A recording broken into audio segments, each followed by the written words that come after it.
নমস্কার, নিউজ 18 বাংলা আপনাদের সকলকে স্বাগত। শুরু করছি আমার বাংলা, যে খবরে চোখ রাখবো। সরকারি বাস ডিপোর গেটে তালা। এনবিএসটিসির তুফানগঞ্জ ডিপোতে এই ঘটনা ঘটেছে। ডিপোয় বাস ঢোকা বেরোনো বন্ধ হয়ে গিয়েছে, আর ফলত সাত সকালে যাত্রীদের হয়রানি। গেটে তালা, সঙ্গে রাখা রয়েছে একটি চিঠি এবং তাতে এক অজ্ঞাত পরিচয় ফোন নাম্বার দিয়ে বলা হয়েছে যে তার কাছে ফোন করতে। সহজেই এই গোটা ঘটনায় চাঞ্চল্য ছড়িয়েছে। সঙ্গে রয়েছেন টেলিফোনে আমাদের প্রতিনিধি প্রবীর কুণ্ডু। প্রবীর, এনবিএসটিসির কর্মীরা ঠিক কি বলছেন এটা দেখার পর? একেবারেই কোয়েল, দেখো চাঞ্চল্যকর ঘটনা এবং কে বা কারা সরকারি বাস ডিপোর মূল যে গেট, সেই গেটের মধ্যে একটি তালা ঝুলিয়ে গেছেন এবং শুধু তাই নয়, সেখানে একটি চিরকুটে একটি ফোন নাম্বার দিয়ে লেখা হয়েছে বাসের চাবির প্রয়োজন হলে তার সঙ্গে যাতে যোগাযোগ করা হয়।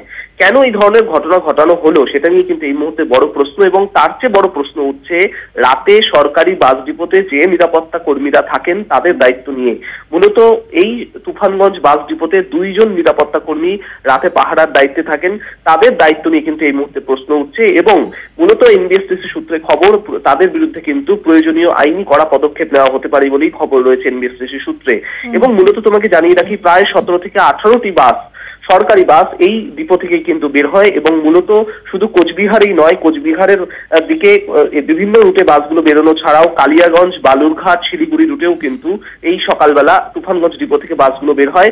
যেই বাসগুলো কিন্তু বেরোতে গিয়ে রীতিমতো সমস্যায় পড়ছেন, তার কারণ বাসের চাবি এবং এছাড়াও যে টিকিট রয়েছে সেই টিকিট সহ যাবতীয় সবকিছুই কিন্তু অফিস রুমে রয়েছে। যেই অফিস রুমের মূল দরজায় কিন্তু এই মুহূর্তে কে বা কারা তালা ঝুলিয়ে গেছে এবং যেটা কিন্তু এই মুহূর্তে অজানা। সংক্ষেপে একটু জানতে চাই, সেটা হচ্ছে এই যে চিঠিটিতে অজ্ঞাত পরিচয়ের নাম্বার দেওয়া আছে এবং বলা হয়েছে চাবি আমার কাছে ফোন করুন, আদৌ সেই নাম্বারটিতে ফোন করে কি দেখা হয়েছে যে কে এই কাজটি করেছে নাকি পুরোটাই ভুয়ো, সে ব্যাপারে কিছু জানা যাচ্ছে? দেখো, এনবিএসটিসির কর্মীরা কিন্তু বলছেন তারা নম্বরটি দেখার পরেই সাথে সাথে তারা যোগাযোগ করেন নম্বরে, কিন্তু তারপর কিন্তু দেখা যায় নম্বরটি একবার ফোন ধরার পরেই সে স্বীকার করে নেন তার কাছে চাবি রয়েছে। তারপর থেকে কিন্তু যতবারই ফোন করা হচ্ছে তিনি ফোন ধরছেন না। এই মুহূর্তে গোটা ঘটনার তদন্তে নেমেছে তুফানগঞ্জ। তো হঠাৎ করে ওই তিনি চাবি নিয়ে গেলেন কেন, তাও আবার সরকারি বাস ডিপো, সে ব্যাপারে কিছু জানিয়েছেন? একেবারেই দেখো, এনবিএসটিসি যিনি তুফানগঞ্জ দায়িত্বে যে আধিকারিকরা রয়েছেন তারা কিন্তু বলেছেন গোটা ঘটনার পেছনে অন্তর্ঘাতের তারা সন্দেহ করছেন এবং সে কারণেই কিন্তু এইভাবে আচমকা তালা ঝুলিয়ে চলে গেছে কে বা কারা। এবং গোটা ঘটনার তদন্তে ইতিমধ্যেই তুফানগঞ্জ থানার পুলিশ এবং তারা কিন্তু খতিয়ে দেখছে যে এর পেছনে কি কারণ রয়েছে, কি উদ্দেশ্যে এইভাবে তালা ঝুলিয়ে সরকারি একটি বাস ডিপো, যে যার উপর ভরসা করেন কোচবিহারের এত বাসিন্দারা, এত সংখ্যক মানুষ, তারা কিন্তু এই মুহূর্তে সাত সকালেই তারা একটা বড় সমস্যায় পড়েছেন এবং রাস্তায় বেরিয়ে তারা কিন্তু নিত্য যাত্রীরা তারা সমস্যায় পড়েছেন এবং একটি সাত সকালে এই সময় কিন্তু অফিস কর্মীরা মূলত বের হন এই বাসের উপর ভরসা করে, তারা কিন্তু এই মুহূর্তে সমস্যায় পড়েছে। প্রবীর, আপাতত অনেক ধন্যবাদ, তুমি পরিস্থিতির উপর নজর রাখো, আবারও পরবর্তীতে যোগাযোগ করব। এবারে চোখ রাখছি হাওড়ার দাসনগরে খবরে। সেখানে রেল অবরোধ এবং তার জেরে আটকে পড়েছে আপ হাওড়া পুরী দুরন্ত এক্সপ্রেস, আটকে রয়েছে একাধিক local train. Panskura local middle লাইনে দাঁড়িয়ে পড়ে এবং লাইনেই নামতে শুরু করেন যাত্রীরা। পাশের লাইন দিয়ে এসে পড়ে অন্য একটি ট্রেন। বড়সড় দুর্ঘটনা কোনোভাবে যাত্রীরা এড়িয়েছেন। আমাদের সঙ্গে টেলিফোনে রয়েছেন আমাদের প্রতিনিধি দেবাশিস চক্রবর্তী। দেবাশিস, ঠিক কি কারণে দাসনগরের রেল অবরোধ শুরু হয়েছে এখনো পর্যন্ত কি জানা যাচ্ছে? এখনো পর্যন্ত যে যাত্রীরা তাদের অভিযোগ যে পাঁশকুড়া লোকাল ডাউন যেটা হাওড়ার দিকে যাচ্ছিল সেটি যখন দাসনগর স্টেশনে আসে, যে 1 নম্বর প্ল্যাটফর্মে মূলত দাঁড়ায় ট্রেনটি, কিন্তু আজকে প্ল্যাটফর্ম না পেয়ে তাকে মিডিল লাইনে দাঁড় করানো হয়। এরপর যাত্রীরা যারা গন্তব্যস্থল হাওড়া দাসনগরে নামবেন, মূলত শ্রমিক শ্রেণীর লোকেরাই রয়েছেন যারা এই দাসনগর এবং বিভিন্ন এলাকায় কাজে যান, তারা যখন নামতে যান, মহিলা সমেত তারা যখন নিচে নামতে যায়, তখনই অন্য দিক থেকে 1 নম্বর যে প্ল্যাটফর্ম সেই প্ল্যাটফর্মে চলে আসে ডাউন জগন্নাথ এক্সপ্রেস, ঠিক তার উল্টো দিকে অন্যদিকে চলে আসে পুরী দুরন্ত এক্সপ্রেস। ফলে এই মাঝখানে লাইনে শতাধিক যাত্রীরা যখন নেমে পড়ে তারা কিন্তু রীতিমতো দুর্ঘটনার কবলে পড়ে। এই ট্রেনের হাত থেকে, ট্রেনের ধাক্কার কাছ থেকে বাঁচতে গিয়ে হুড়োহুড়ি লাগিয়ে যায় বেশ কয়েকজন যাত্রী, তারা পড়েও যান এবং হাত পা কেটে যায়, তারা কিন্তু আহত হয়। এরপর বেশ কয়েকজন যাত্রী যারা পুরুষ যাত্রী ছিল, বেশ কয়েকজন মহিলা যাত্রীকেও উদ্ধার করে। এরপরে উত্তেজনা ছড়িয়ে পড়ে যে কি কারণে হঠাৎ করে রেলের এই ডিসিশন, মাঝে মিডিল লাইনে কি কারণে এত ভিড় ট্রেন, যেখানে অফিস যাত্রীরা রয়েছে, কাজকর্মে যাচ্ছেন যারা, তারা রয়েছে পেয়েছেন, সেইখানে দাঁড়িয়ে এত এইভাবে মিডিল লাইনে কিভাবে দাঁড় করানো, ট্রেন 2 মিনিট পরে দাঁড় করাতে পারতো স্টেশনে, সেই জায়গায় কিন্তু অভিযোগ তুলে কোন রকম কোনো অ্যানাউন্সমেন্ট ছিল? এই যে পাঁশকুড়া লোকালকে মিডল লাইনে দাঁড় করিয়ে দেওয়া হলো, তার কোনো আগে থেকে অ্যানাউন্সমেন্টও কি করা হয়নি? না, একেবারেই কোনো রকম অ্যানাউন্সমেন্ট করা হয়নি। একদিকে যেমন অ্যানাউন্সমেন্ট, এই অ্যানাউন্সমেন্ট করতে গেলে যারা ট্রেনের ভিতরে থাকেন তাদের পক্ষে এই অ্যানাউন্সমেন্ট শোনা একেবারেই সম্ভব না, কিন্তু তারা যখন দেখে দীর্ঘক্ষণ মিডিল লাইনে দাঁড়িয়ে পড়েছে, প্ল্যাটফর্ম পায়নি, তারা তাদের কাজের জন্য তাড়াতাড়ি নেমে পড়ে লাইনের উপরে। এরপরে দুর্ঘটনার কবলে পড়ে যায় বেশ কয়েক শতাধিক। সঙ্গে থাকো দেবাশিস, পরবর্তীতে যোগাযোগ করছে। আমাদের সঙ্গে মুহূর্তে টেলিফোনে রয়েছেন সিপিআরও সঞ্জয় ঘোষ। সঞ্জয় বাবু, এই যে পাঁশকুড়া লোকাল মিডল লাইনে দাঁড় করিয়ে দেওয়া হয়েছিল এবং তারপর আমি যেটা দেখলাম লাইনেই নামতে শুরু করেছিলেন যাত্রীরা এবং এখন তো ট্রেন অবরোধ চলছে, আপনার কাছে কি খবর রয়েছে ব্যাপারে, কি পরিস্থিতি এখন? দেখুন, পরিস্থিতিটা যেটা হয়েছে, সকালবেলা আমাদের স্টেশন মাস্টার যিনি সত্যায়িত ছিলেন তিনি ভুল করেই গাড়িটা মিডল লাইনে চালিয়েছিলেন। তো আমরা সঙ্গে সঙ্গে 10 নম্বর স্টেশনে অ্যানাউন্সমেন্ট করেছিলাম এবং আমতা লোকালটাকে আমরা টাউন লাইনে নিয়ে এসেছিলাম যে যাত্রীরা যদি কেউ নেমে থাকে ওই লোকাল করে আবার পরবর্তী স্টেশনে ব্যাক করতে পারেন বা টিকাপাড়া স্টেশনে যেতে পারেন। তো এক্ষেত্রে যাত্রীরা অবরোধ করেছে, আমরা বিভাগীয় ব্যবস্থা নিচ্ছি, আমরা অবরোধকারীদের অনুরোধ করেছি যাতে তাড়াতাড়ি অবরোধ তুলে নেয়। অনেক ধন্যবাদ সঞ্জয় বাবু। কথা বললাম সিপিআরও সঞ্জয় ঘোষের সঙ্গে। তিনি যেটা বললেন যে ভুল করেই চালক মিডল লাইনে পাঁশকুড়া লোকাল দাঁড় করান এবং যার জেরে এই পরিস্থিতি, তারা পরিস্থিতি খতিয়ে দেখছেন যাতে যত তাড়াতাড়ি সম্ভব স্বাভাবিক করে দেওয়া যায় পরিস্থিতি। আসছি পরের খবরে। এনআরএস আলী শহরের পর এবারে ব্যারাকপুর, ফের কুকুর খুনের অভিযোগ। ব্যারাকপুরের কাঁঠালিয়া শিউলি পাড়াতে 8টি কুকুরকে বিষ খাওয়ানোর অভিযোগ। গতকাল রাতে স্থানীয়রা দেখেন যে পাড়ার কুকুরগুলো কেউ মরে পড়ে আছে, কেউ ঝিমোচ্ছে, কেউ আবার যন্ত্রণায় ছটফট করছে। 4টি কুকুরের মৃত্যুও হয়েছে। আরও 4টি কুকুরের অবস্থা আশঙ্কাজনক, তাদের চিকিৎসা চলছে। নিখোঁজ আরও 2টি কুকুর। পরিবেশ প্রেমীদের দাবি কুকুরদের খাবারের সঙ্গে বিষ মিশিয়ে খাওয়ানো হয়েছে। 11খানা কুকুরের বাচ্চা ছিল, ঠিক আছে, তার মধ্যে একটা ওনার মাও ছিল, তার মধ্যে এবারে সেখানে 3খানা কুকুর ডেড। তো এবারে 3টে কুকুর ডেড যেটা হয়েছে সেটা আমরা বুঝতে পারছি না কী থেকে হয়েছে, আর বাকি যে কুকুর বাচ্চাগুলো রয়েছে সেগুলোকে আমরা এখন ট্রিটমেন্ট চলছে, আপনারা দেখতে পাবেন পিছনে চলছে। গ্যারান্টি একদম, এদের তো বিষ খাওয়ানো হয়েছে, এই তো কোনো মানুষের কাজ, এই অননুক কাজ। ডাক্তারবাবুর সাথেও কথা বললাম, তো উনি বলছেন যে ইদার কেউ কিছু খাওয়াতে পারে বা ওরা কিছু এমন খেয়েছে যার জন্য এরকম একদিনে হঠাৎ করে 4-5 ঘন্টার মধ্যে এরকম একটা কিছু হয়েছে। ওদের বিষের ওষুধ দেওয়া হয়েছে, অ্যাটোব্যান সালফার দেওয়া হয়েছে, স্যালাইন চালাচ্ছেন, এখন দেখা যাক কি হয়। জন্মদিনেই ছেড়ে স্বেচ্ছা মৃত্যু চেয়ে মুখ্যমন্ত্রীকে চিঠি লিখলেন শুভেন্দু মাঝির বাবা মা। তারা চান যন্ত্রণা থেকে মুক্তি পাক ছেলে, স্বেচ্ছা মৃত্যুর অনুমতি দিক প্রশাসন, কারণ ছেলে আছে কিন্তু থেকেও নেই। নিউজ 18 বাংলায় পূর্ব মেদিনীপুরের শুভেন্দু মাঝির খবর সম্প্রচার হয়েছিল।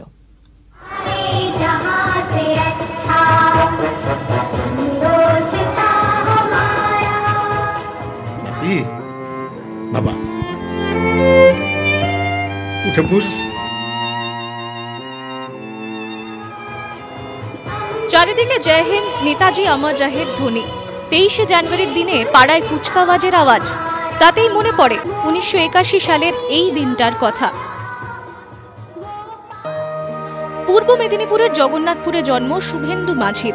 2014 সালেও ধুমধাম করে জন্মদিনটা পালন হয়েছে তার। হইচই আনন্দ সব অতীত, কিন্তু একটা দুর্ঘটনা সব তছনছ করে দিয়েছে। প্রায় 5 বছর বিছানায় শুয়ে শুভেন্দু, এবার চোখের জল ফেলে ছেলের জন্মদিনটা কাটালেন বাবা মা। নেতাজি সুভাষচন্দ্র বসুর জন্মদিনেই শুভেন্দুর জন্ম হয়েছিল।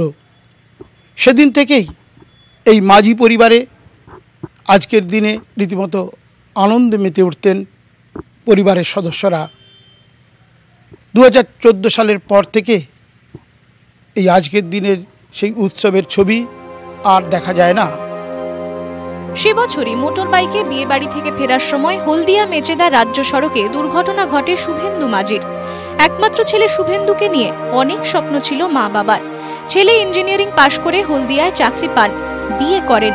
2014 সালে বাবাও হন শুভেন্দু।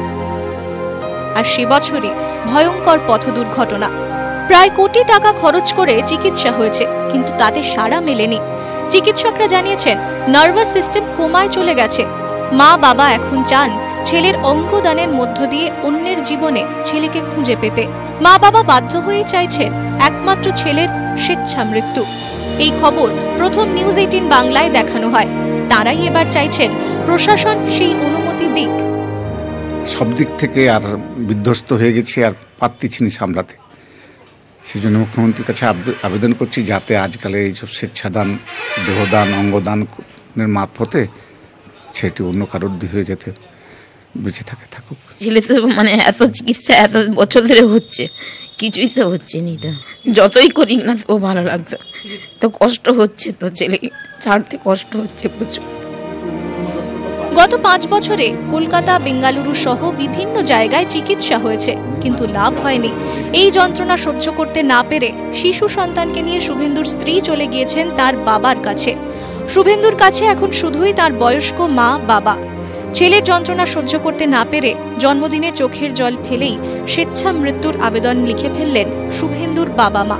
তারা চান স্বেচ্ছা মৃত্যুর পর অঙ্গদানের মাধ্যমে আদরের ছোট্ট শুভেন্দু বেঁচে থাকুক আরো 5টা শুভেন্দুর শরীরে। পূর্ব মেদিনীপুর থেকে ক্যামেরায় প্রদীপ ভৌমিকের সঙ্গে সুজিত ভৌমিকের রিপোর্ট, নিউজ 18 বাংলা।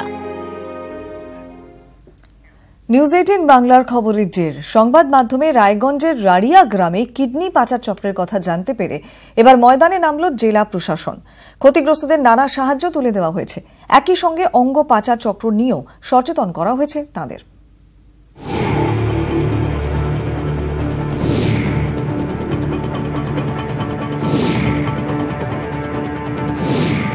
বেশ কিছু এলাকায় সক্রিয় কিডনি পাচার চক্র। তার কবলে পড়েছিলেন রায়গঞ্জের রাড়িয়া গ্রামের অনেকেই। সে খবর দেখানো হয় নিউজ 18 বাংলায়। তার জেরে এবার ময়দানে নামল জেলা প্রশাসন। বুধবার রাড়িয়া গ্রামে গিয়ে ক্ষতিগ্রস্তদের পাশে থাকার বার্তা দিল প্রশাসন। অঙ্গ পাচার চক্র সম্পর্কে সচেতন করা হয়, ক্ষতিগ্রস্তদের সাহায্য করা হয়। কেমন লাগছে আজকে সরকার তোমাদের পাশে? ভালো লাগছে, পাশে দাঁড়াইছে, ভালো লাগছে। গ্রামে চলছে অঙ্গ পাচার চক্র। জেলা প্রশাসনের কাছে কোনো খবরই ছিল না। সেই উত্তর অবশ্য এড়িয়ে গিয়েছেন প্রশাসনিক কর্তারা। যারা করেছিল আপনাদের মাধ্যমে আমি জানতে, ওরাও লেকিন যে খাদ্য সাথীর সুযোগ ওরা পাচ্ছে, তারপরে গীতাঞ্জলি হাউসিং থেকে ওরা বাড়িও পেয়েছে। ঠিক আছে, ওদের কি রিজন ছিল আমি জানি না, লেকিন আজকে ওদেরকে যে আমরা চেক ডিস্ট্রিবিউশন করেছি ওদেরকে, তারপরে কিছু বাড়ির সামান যে থাকে ইয়ে হান্ডি और ये सब सामान কিছু বেনিফিট আমরা যে আইডেন্টিফাই করা, ওটা ওদেরকে আমরা দিয়ে দিচ্ছি। এদিন একাধিক দপ্তরের কর্তাদের নিয়ে গ্রামে যান প্রশাসনিক কর্তারা। আরও কি সুবিধা ক্ষতিগ্রস্তদের হাতে তুলে দেওয়া যায় তাও খতিয়ে দেখা হচ্ছে। উত্তর দিনাজপুর থেকে উত্তম পালের রিপোর্ট, নিউজ 18 বাংলা। নবদ্বীপে গঙ্গা শুকিয়ে মাঠ, এখানেও গঙ্গার চোখে জল। স্থানীয়দের একটাই দাবি, আগের চেহারায় ফিরিয়ে দেওয়া হোক গঙ্গাকে। নিউজ 18 বাংলার এক্সক্লুসিভ রিপোর্ট। দেখে মনে হবে যেন মাঠ, কিন্তু এ আসলে গঙ্গা। গঙ্গা শুকিয়ে কাঠ, শুকিয়ে মাঠ। এখন সব চর পরে ডাঙা হয়ে গেছে পুরোটা। আর এখন আমাদের স্নান করতে যায় সে অনেক দূর হেঁটে যেতে হয়, কেউ সাইকেল নিয়ে যায়, কেউ হেঁটে যায়। দক্ষিণেশ্বর ডায়মন্ড হারবারের মতোই গঙ্গা শুকিয়ে গেছে এই নবদ্বীপেও। নবদ্বীপেও গঙ্গা হেঁটেই পার হওয়া যায়। মোষের দল প্রতিদিন হেঁটেই গঙ্গা পার হয়। ঠিক আমার পেছনে যে জলটা দেখা যাচ্ছে, এটাও কিন্তু ভাগীরথী গঙ্গা কিন্তু বয়ে যেত এক সময়। এখন শুকিয়ে কিন্তু পুরোটাই নাব্যতা হারিয়ে চরের রূপ নিয়েছে। এখান দিয়ে কিন্তু মানুষ হেঁটে পারাপার হচ্ছে। এক সময় যেখান দিয়ে গঙ্গা বয়ে যেত, আজ সেখানে চাষের জমি। কেউ বলেন গঙ্গা, কারো মুখে ভাগীরথী। যে নামেই ডাকা হোক, নদী আজ অনেক দূরে। আগে কোথায় চান করতে গঙ্গায়?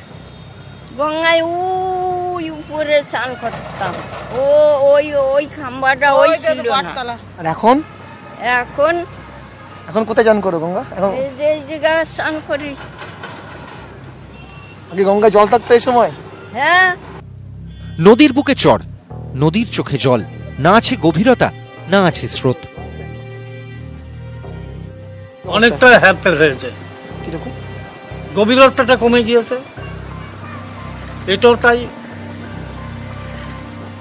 বর্ষাকালে জল হয় না বলে শুকিয়ে যায়। আর এবছর তো 1 মাস আগে শুকিয়ে গেল। গেলবার ফাল্গুন মাসে গিয়েছে, এবার মাঘ মাসে ঘাট চলে গেছে। ভাগীরথীর জলস্তর নেমে যাওয়ার প্রভাব কিন্তু জলঙ্গি নদীতেও পড়েছে, যার জন্য উলোরঘাট বা মায়াপুর যাওয়ার যে স্বরূপগঞ্জ থেকে ফেরি পরিষেবা তা কিন্তু অস্থায়ীভাবে বন্ধ করে নিয়ে যাওয়া হয়েছে ভাগীরথীর কূলে। জলঙ্গি থেকে ফেরি পরিষেবা এখন বন্ধ। ভাগীরথীর বুকে কোনো রকমে নবদ্বীপ থেকে মায়াপুর পর্যন্ত চলছে।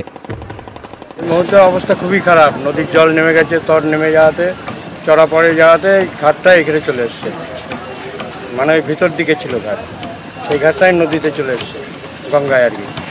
গঙ্গার অবস্থা খারাপ, চড়া আরো বেশি পড়ে যাচ্ছে আর কি জল। এবার নবদ্বীপে গঙ্গা মার্চ এপ্রিলে যতটা শুকিয়ে যায়, এবার জানুয়ারিতেই সেই অবস্থা। স্বাভাবিকের থেকে জলস্তর অনেকটাই নিচে। স্থানীয়দের দাবি, গঙ্গাকে পুরনো চেহারায় ফিরে পেতে গঙ্গা দূষণ আটকাতে হবে, আর চাই ড্রেজিং। ভাগীরথী গঙ্গা অন্য প্রান্তে চলে যাবে আমার ধারণা। সেই গঙ্গা হয়তো আমরা স্নান করতে হবে না, গৌরাঙ্গ মহাপ্রভু নামিয়ে রাখবো, মানে গঙ্গা আর আমাদের কাছে পাবো না, এই আমার ধারণা। একদম চর করে গঙ্গার নাব্যতা একদমই কমে গেছে। নাব্যতা বলতে কিচ্ছু নেই, যাতে এটা পুনরায় নাব্যতা খনন করে আবার পুনরায় গঙ্গার প্রকৃত রূপে ফিরে আসুক, আমরা এটাই চাই। নদী বিশেষজ্ঞদের মতে, গঙ্গার জল শুকিয়ে গেলে এই নদী পারের বিভিন্ন শহরে চাষের জন্য জল এবং পানীয় জলের সংকট হতে পারে। জীববৈচিত্র্যে বড়সড় প্রভাব পড়তে পারে। পলি জমে গঙ্গার গভীরতা কমায় নদী পরিবহন ধাক্কা খাচ্ছে।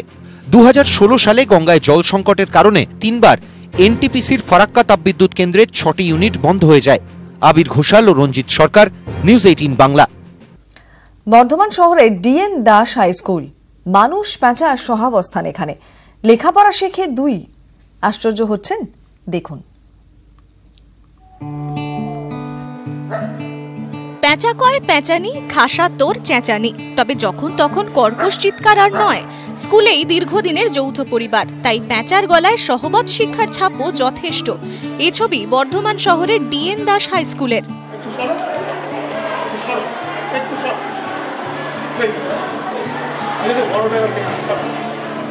স্কুলে অঙ্ক, বিজ্ঞান বা ইংরেজি শিখছে পড়ুয়ারা। কার্নিশ থেকে দার্শনিকের নজর মেলে নকশা কাটছে হুতুম পেঁচারাও। স্কুলে শিখছে তারাও, রোজই শিকার শিক্ষা। গত 4টি ব্যাচে চোখ ধাঁধানোর রেজাল্টও অনেকের। গলায় একেবারে শিকারির সার্টিফিকেট। স্কুলে এত পেঁচা কোথা থেকে এলো?